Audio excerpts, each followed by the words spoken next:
Matapos ang sakripisyo, preparasyon sa entablado, punong-puno ng enerhiya, husay at makabuluhang layunin, nagwagi ang Maritime Group at itinanghal bilang kampyon ng Season 2. Mula sa iba't ibang unit at tanggapan ng Philippine National Police ang nagtagisan ng husay, disiplina at galing ng mga kalahok sa entablado. Mula sa 17 grupo ngayong Grand Finals ay bumaba sa 10 kalahok ang nagtanghal sa Dance Showdown for a Cause Season 2. Bawat grupo ay nagpakitang gilas sa kanilang choreography, maukulay na kasuotan at mensaheng nagbibigay diin sa pagkakaisa at malasakit sa komunidad. Hindi lamang lakas at galaw ang pinamalas kundi puso at dedikasyon para sa layuning masigit pa sa tropeyo. Matapos ang masusing deliberasyon ng mga hurado, itinanghal ang mga natatanging grupo na nagpakita ng pambihirang talento. Walang iba kundi ang Maritime Group, sumunod ang Highway Patrol Group at Headquarters Support Service. Lahat kasi gusto namin yung ginagawa. So, ito yung mga batang from different region, pero isa kasi yung gusto mangyari, yung magsayaw, yung multo nung nakaraan ng kabataan, na nakapagsayaw sila muli ng gandong dance, yun yung nagiging intact sa amin. Yan yung nagiging center namin si God. We're always doing praying before we start the rehearsal. At the end of the rehearsal, nag-pray kami. Piling ko siguro kaya hindi kami pinapabayaan. At as long as naniniwala kami sa sarili namin, naniniwala kami kay God, siguro patuloy pa rin siguro magpe-perform kami ng magandang presentation para sa mga PNP personnel. Una, nagpapasalamat tayo sa mga PNP OLC Foundation Incorporated, no? Dahil pinangunahan nila itong activity. Of course, I believe yung Maritime Group ay nangunguna sa mga sayawan dahil talagang pinaghahanda nito, no?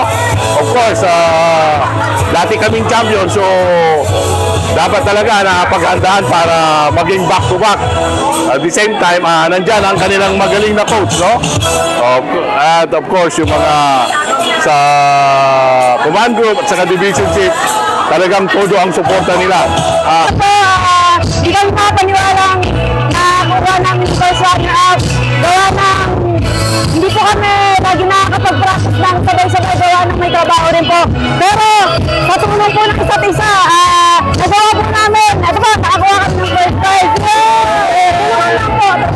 For the past few years sa mga dance contest, sabi nung HSS dance squad namin, hindi pa sila nakaranas ng panalo.